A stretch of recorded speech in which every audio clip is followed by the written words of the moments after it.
cuestiones puramente del RITE, del Reglamento de Instalaciones Térmicas, aunque ya es un poco antiguo, pero lo que observamos es que todavía sigue habiendo algunas dudas, ¿no? Cuando hablamos con algunos jefes de mantenimiento o responsables de hospitales, observamos que aún sigue habiendo algunas cuestiones que no están totalmente claras. Y la idea es aclarar algunas de estos aspectos que además son muy relevantes, ¿no? Por la repercusión incluso desde un punto de vista de responsabilidad. Y hablaré también de algunas novedades que se están introduciendo en las normas que estamos desarrollando. Luego voy a dejar paso a Alba y a Pilar como siguientes ponentes. Lo primero, bueno, nos preguntamos por qué validar. Hay una primera razón que es simplemente porque es una obligación reglamentaria. Hay que hacer las revisiones de manera anual y hay tres normas que tenemos que tener en consideración. La UNE 171-340, la 330 y la 100-010. El resto de los ponentes ampliarán un poquito. Primero, como digo, es una cuestión puramente reglamentaria, pero también tiene una base y una importancia que es la posibilidad de minimizar las infecciones nosocomiales, que al final es casi lo más importante, ¿no? El cumplir la normativa es una obligación, pero el objeto fundamental es mantener un mínimo de infecciones nosocomiales, al menos controlar todas las que podamos desde el punto de vista ambiental. En algunas ocasiones vemos que este tipo de actuaciones que nosotros realizamos, que están más encaminadas al área de mantenimiento, al área de conservación de las instalaciones, pueden chocar, si me permitís la expresión, con las revisiones de medicina preventiva. Tenemos que considerar que unas y otras se complementan, no se sustituyen, una no anula a la otra, sino que son dos formas de ver una misma problemática. Nosotros complementamos gran parte de lo que hace medicina preventiva porque normalmente ellos se concentran en las mediciones microbiológicas con otra serie de parámetros que tienen que ver con el funcionamiento de las instalaciones. Por lo tanto, repito, son dos actividades completamente que pueden completamente convivir en el día a día del mantenimiento. Bueno, la fuente en la que me baso para responder a algunas de las cuestiones sobre el reglamento de instalaciones térmicas son los comentarios del RITE, que son un poco antiguos, pero como digo, siguen teniendo perfecta validez, ¿no? Porque muchas de las cosas no han cambiado desde el 2007. Y lo pongo en formato preguntas y respuestas. La primera pregunta que nos podríamos hacer es, ¿el RITE es aplicable a edificios existentes? Que muchas veces surge esa duda. Oiga, es que el RITE es solamente cuando yo hago un edificio nuevo. Bueno, no. El RITE, en gran parte de lo que tiene que ver con el diseño, efectivamente afecta a los edificios, hospitales nuevos, pero el RITE, en lo que toca al mantenimiento, uso e inspección, que es en lo que se encuadran las revisiones de las que nosotros vamos a hablar, aplica a todos los hospitales, todos los edificios, incluidos los existentes. La idea del RITE es que ningún edificio... ¿Me has silenciado? Sí, pero la idea es que ningún edificio tenga un mantenimiento peor que cualquier otro, sea nuevo o viejo, ¿no? O sea que eso es un punto que tenemos que tener claro, que todo lo que tiene que ver con mantenimiento lo tienen que hacer todos los edificios. Otra cuestión muy importante que también cita el RITE es la responsabilidad. ¿Quién es el responsable último de que se cumpla el RITE? Bueno, aquí el RITE lo que hace es repartir responsabilidades. Nos dice todos los agentes que intervienen en el proceso, desde el que piensa en cómo se tiene que hacer ese diseño hasta el que está manteniendo y el último y más importante del propietario es el titular de la instalación, que en muchas ocasiones en hospitales lógicamente estamos hablando de la administración. Ellos son, o de los servicios sanitarios de las comunidades. Ellos son, en última instancia, los últimos responsables de que todo esto se cumpla. Algunas veces incluso nos dicen, oye, pero la norma 171.330 y la 100.012 es muy amplia. En esto es cierto, es verdad que las normas son muy amplias, incluso la 171.330 tiene diversas partes. Bueno, lo que nosotros se han hecho consultas al Ministerio y lo que nosotros entendemos es que la 100.012 aplica en su totalidad, la revisión de la red de conductos hay que hacerla tal cual indica la 100.012 y la 171.330, que son tres partes, La que nos aplica realmente es la parte número 2, que es la que nos dice cómo inspeccionar, que va a ser lo que nos va a contar, lo que nos van a contar el resto de los ponentes. La 171.330 a su vez nos lleva a la específica de hospitales, la 171.340. Por lo tanto, ambas se complementan y ambas, digámoslo así, en cascada, por entendernos, porque la citada en el RIT es la 171.330 y la 340 serían de obligado cumplimiento. ¿Quién debe realizar el mantenimiento de las instalaciones según los requisitos de la ITE? Bueno, pues las operaciones, que al final lo que nosotros hacemos es una operación o dos operaciones más de mantenimiento, son las operaciones 38 y 39, el RITE dice que las tiene que hacer una empresa mantenedora. Por supuesto, Ambisalud es empresa mantenedora porque ese requisito es exigible. Primera cuestión, ¿por qué? Pues porque hay mucha parte de instalación, que normalmente tienes que tener ese conocimiento de mantenimiento. Pero también es muy importante otra cosa, que cuando lees la norma, te dice, tiene que ser una empresa mantenedora acreditada porque tiene que tener ese conocimiento, pero también te dice que tiene que ser independiente. Es decir, la empresa de mantenimiento o el departamento de mantenimiento que está cada día asegurando que las condiciones de las instalaciones son correctas, no puede autoinspeccionarse y decir, sí, yo lo estoy haciendo todo muy bien y mira, he hecho estas mediciones y todo me sale de maravilla. Eso es ser juez y parte y no tiene mucho sentido, no tiene validez una inspección de esas características. Por lo tanto, la norma te lo deja bien claro. Independencia. Y la otra pata, súper importante también, es la formación. Y tiene que ser una formación acreditada, una formación verificada por alguien. Normalmente en España ahora mismo la Federación de Empresas de Calidad de Interiores es la que está formando a los técnicos que, de acuerdo a las normas, se llaman TSK o TMK, técnico superior o técnico medio. Las personas que participen en este proceso tienen que tener esa formación, sea por FEDECAI u otra organización, pero tienen que tener esa formación sí o sí, obligatoriamente. Hay un artículo en el RITE que nos habla del certificado de mantenimiento. El certificado es un documento que cada año el director de mantenimiento de la instalación tiene que firmar. Y cuando firma, lo que está diciendo es, he hecho todo lo que me dice el RITE. Si no has hecho las mediciones de calidad de aire, estás firmando un documento en falso. Y es una responsabilidad gravísima.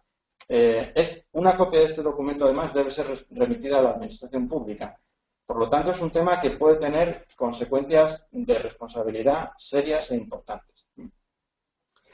Ya lo he comentado antes, ¿no? El tema de tener el carnet profesional. Pues el carnet profesional de instalaciones térmicas es necesario, pero no es suficiente. Alguien de los que participan en este proceso, tiene que tener ese carnet profesional y tiene que tener los conocimientos de mantenimiento, pero, repito, como decía anteriormente, tiene que haber un conocimiento de otras cuestiones. Tiene que haber conocimientos de salud ambiental, de contaminación ambiental, de microbiología, que el personal de mantenimiento normalmente no tiene por su currículum formativo normal. Y esto es lo que complementa los cursos de FEDECAI, por ejemplo, cuando te acreditan como técnico superior de CAI, ¿no? Por lo tanto, una cosa no es suficiente, ¿no? Y una cosa no quita la otra. Tienes que tener, o al menos las organizaciones tienen que tener los dos aspectos cubiertos.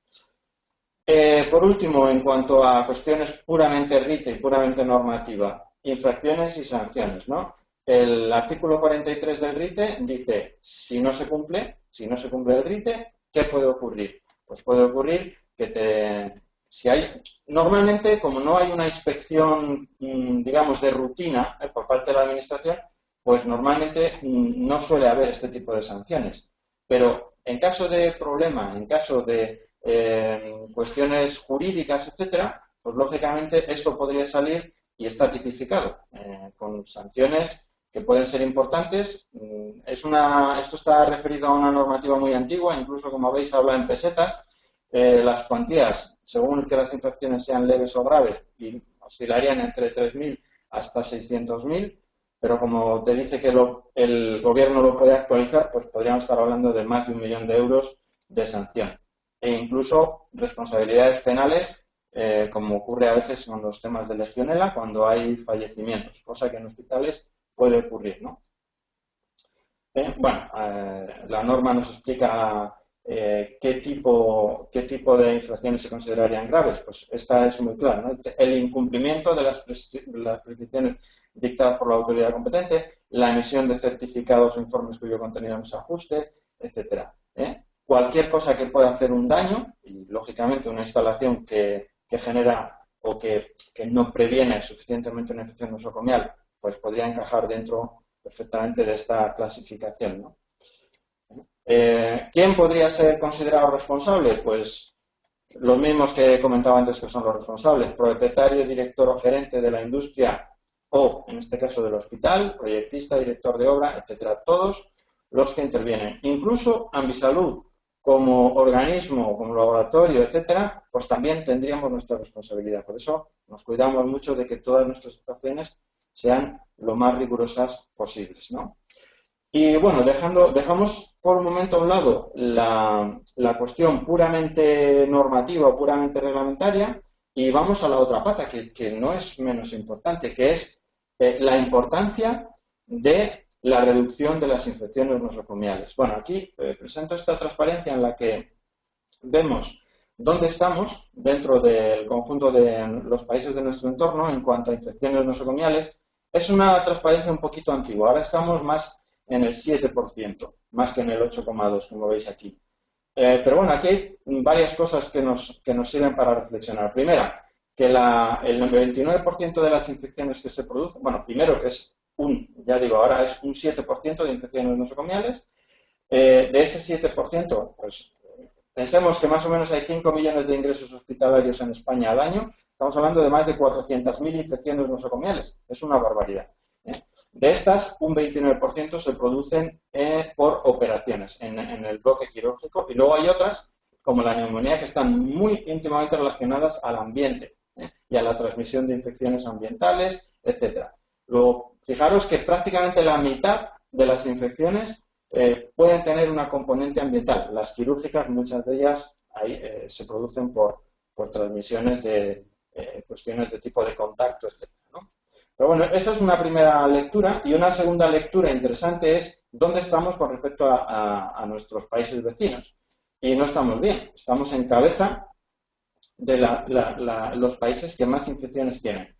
¿Qué es lo que yo pienso que nos salva, entre comillas, o qué segunda lectura podemos hacer de esto? Bueno, miremos que estamos entre Dinamarca, Noruega, Finlandia, Holanda, que no son países que se caracterizan por malas prácticas. Suelen ser países, yo los conozco a través de los contactos que tenemos en el Centro Europeo de Normalización, y suelen funcionar muy bien. ¿Qué es lo que ocurre? Que estos países, y yo creo que España estamos entre ellos, declaramos todo lo que ocurre. Si bajamos a los países que dicen que tienen muy pocas infecciones, con todos mis respetos para todos ellos, pues bueno, aquí aparecen países tipo Bulgaria, Hungría, etcétera, que no lo sé, a mí me plantea alguna duda y me hace pensar que a lo mejor el nivel de declaración y el nivel de conocimiento o de investigación para definir esta infección nosocomial quizá no es suficientemente intenso, ¿no? Entonces, bueno, pues digamos que aquí hay una de cal y otra de arena, pero lo que sí está claro es que hay espacio de mejora, eso por supuesto, ¿no? Tenemos que trabajar para reducir esas 400.000 infecciones nosocomiales que se producen cada año. Y en principio por una cuestión de calidad asistencial y por una cuestión de respeto a los pacientes, por supuesto, ¿no? Pero en segundo lugar, incluso desde un punto de vista económico, tiene todo el sentido, porque el coste medio de hospitalización diario está en el entorno de 500, 1.000 y pico euros al día.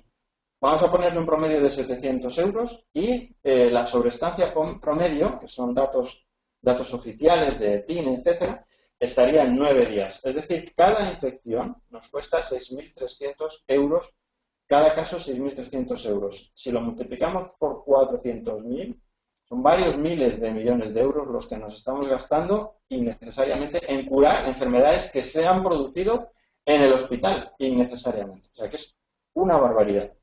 Eso por una parte. Por otra, vamos a hacer las comparaciones son odiosas, Pero vamos a hacer una comparación. Un hospital tipo de 70.000 metros cuadrados que tenga 15 quirófanos con unos ingresos anuales de 15.000 pacientes, son datos reales, incluso los datos de energía, porque nosotros hacemos auditorías energéticas también, son datos reales de un hospital existente. De acuerdo a esta tasa de infección, estaría en más de 1.000 infecciones anuales. Hemos dicho que cada infección cuesta 6.300, estaríamos gastándonos más de 6.600.000 euros al año en coste de infecciones. La energía de este mismo hospital nos cuesta 2 millones de euros. Es una tercera parte. Y todos somos conscientes de los planes de ahorro energético que cada vez se le está dando más importancia. Hacemos unos planes sofisticados y es estupendo que se haga para ahorrar a lo mejor un 20%, unos 400.000 euros, cuando a mi juicio no estamos tomándonos suficientemente en serio, de una forma estructurada, y ahora daré algunas pistas de lo que yo entiendo por tal, de hacer un plan de minimización de infecciones en los hospitales, con un objetivo concreto, ¿no? Buscar a lo mejor es decir, pues queremos rebajar del 7% al 5,6%, rebajar un 20% por el símil con el plan de ahorro energético. Eso nos supondría un ahorro de 1.323.000. Y esto es el coste directo de hospitalización. 9 días de baja de las personas son 9 días de pérdida de productividad para el país. Y 400.000 por 9 son muchos días perdidos. O sea, hay un montón de costes adicionales que no hemos contemplado aquí. El coste es importantísimo. Y, repito, creo que no le estamos dando suficiente importancia. Si lo ponemos en una balanza, un plan de ahorro en infecciones sería extraordinariamente importante, ¿no? Y además tiene un impacto mediático. Siempre en cuanto se sabe algo de infecciones en hospitales, etcétera, rápidamente sale en prensa y le damos una relevancia importantísima, ¿no? Bueno, que ese plan de mejora hipotético que yo decía, que no quiero decir obviamente que no se haga nada en los hospitales, y los departamentos de medicina preventiva son muy profesionales y trabajan muchísimo y hacen muchísimo, pero a mi juicio lo que falta es un enfoque verdaderamente multidisciplinar, un contacto y un trabajo codo a codo, digamos, entre los departamentos puramente sanitarios, medicina preventiva, etcétera, los departamentos de ingeniería y los departamentos de administración. Muchas veces observamos que la comunicación ahí no es fluida, que los informes no pasan correctamente de un lado a otro, etcétera. Algo habría que hacer, y esto es una cuestión de tipo jerárquico, de tipo organizacional, organigramas, no lo sé. Obviamente esto se me escapa y esto yo lo único que hago es soltar aquí algunas ideas, pero yo por el contacto del día a día creo que eso falta y que algo habría que hacer, ¿no?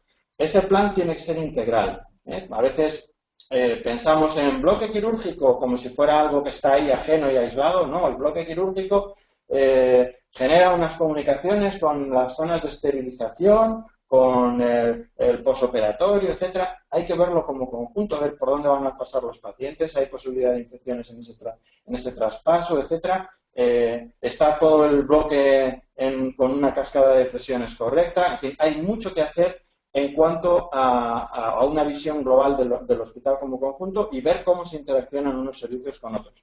Y que sea medible. Que sea medible es una vieja idea que teníamos en los comités de normalización, y os cuento aquí una iniciativa que hay dentro de algunos de estos comités para sacar una herramienta que nos permita evaluar el riesgo ambiental de las diferentes zonas hospitalarias. Os muestro aquí un ejemplo de cómo se está desarrollando. Es un proyecto de norma, todavía no existe, pero bueno, como idea os lo cuento porque a mí me parece muy interesante, ¿no? Se basa mucho en la misma estructura de las evaluaciones de riesgo de Legionela. Sería identificar una serie de factores que pueden tener una incidencia en las condiciones ambientales en las diferentes zonas, por ejemplo en quirófanos, y en función de las respuestas que le diéramos a cada uno de estos factores, obtendríamos un nivel de riesgo diferente.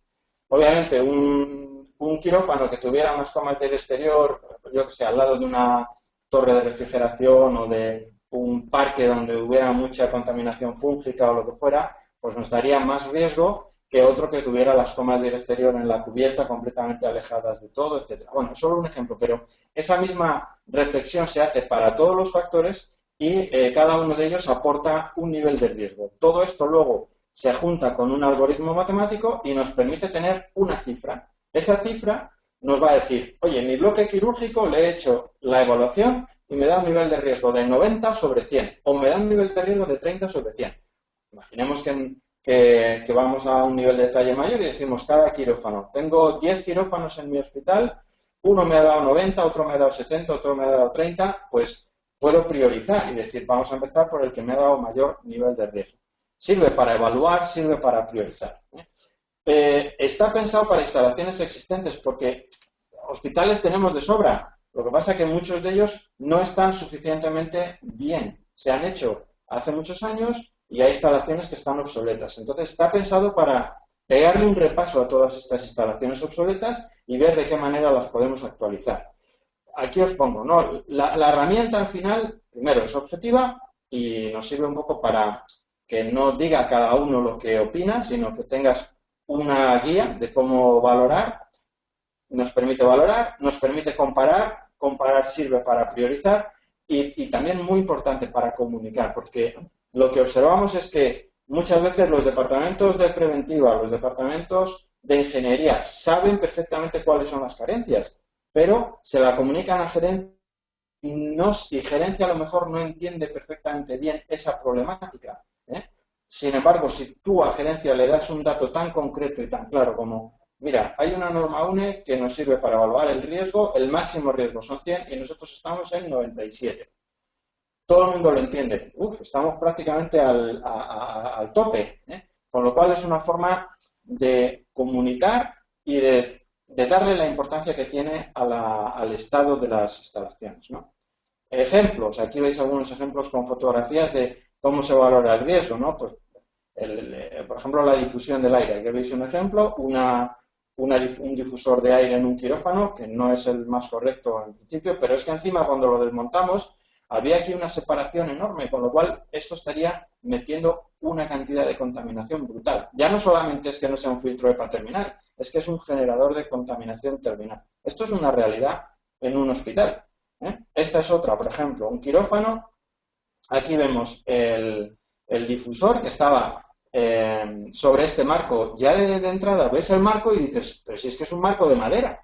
En la madera, el aspergillus, en la celulosa, vive, vamos, el paraíso de los aspergillus. Pues ahí está, humedad, madera, en el punto de impulsión. En fin, no puede ser peor. Pero es que cuando miramos dentro había este agujero y en todos los difusores había el mismo agujero. Esta conexión que originalmente se debía hacer para canalizar la impulsión por otro lado, por alguna razón algo se cambió y ahí se quedó. Bueno, este tipo de circunstancias, afortunadamente, son casos excepcionales y por eso los pongo como ejemplos, pero de diferentes formas pueden ocurrir en muchos hospitales. La herramienta nos sirve para condensar toda esta información y mostrarla a terceros, ¿no? Aquí veis cómo estaba por dentro. Hay otra cuestión también importante, que hay una nueva norma europea que se está trabajando que va a entrar mucho en el concepto del commissioning higiénico incluso, que es se hace ahora mismo commissioning, pero commissioning puramente de ingeniería, puramente técnico, a asegurar que los caudales son correctos, cuestiones de este tipo, pero hay veces que nos falla algo que en el mundo hospitalario es fundamental. ¿Está todo limpio? ¿Está todo perfectamente higiénico? Pues no siempre. Aquí vemos un ejemplo de una instalación ya, había pasado todas las pruebas de puesta en marcha y sin embargo se encontraba en estas condiciones, ¿no?, de suciedad, conductos, etcétera, ¿no? Y no solamente instalaciones, la herramienta también va a tener en consideración cuestiones de disciplina del personal sanitario, cómo se mueven, qué hacen. Aquí veis un ejemplo. Estas son las batas verdes que se meten al quirófano. En el vestuario, ventana abierta, pues todas las esporas de aspergillus que pudiera haber en la calle, que se mueven libremente, se depositan aquí y las metemos dentro del quirófano. Es un desastre. Este tipo de cuestiones, obviamente, hay que controlarlas muchísimo más, ¿no? Pasillo de sucio, a alguien se le ocurre que el aire no le gusta y abre la ventana. Ya de por sí la ventana es poco estanca, pero bueno, Si encima la abrimos y ponemos una caja para que nadie se le ocurra cerrarla, pues imaginar, ¿no? Otro desastre. Fumar en los vestuarios, pues aquí veis la prueba. Y claro, para que el humo se vaya, abrimos la ventana. En fin, bueno, desastres uno tras otro, ¿no? Repito, yo os pongo aquí cuestiones especiales que vemos en muchos hospitales y afortunadamente no ocurre en la inmensa mayoría. Pero bueno, son toques de atención que yo doy, ¿no? La norma europea a la que hacía referencia, que será una de las bases de la modificación de las normas españolas, es la 16244, está pensada para instalación nueva y para instalación existente, y esta norma lo que nos dice, muy importante, es que las instalaciones se tienen que documentar. Las instalaciones se tienen que documentar, es súper importante. Entonces nos va a introducir el concepto de Validation Master Plan. El Validation Master Plan al final es un conjunto de etapas que tienen que entrar desde la fase del diseño hasta la fase de puesta en marcha. Y cada una de esas etapas nos tiene que dar lugar a un documento, que al final se convierte en un conjunto de documentación que la norma lo que le va a dar mucha importancia es a la parte de bioseguridad. Ya se hace algo de commissioning para las partes puramente de ingeniería, pero vamos a potenciar mucho el aspecto de bioseguridad.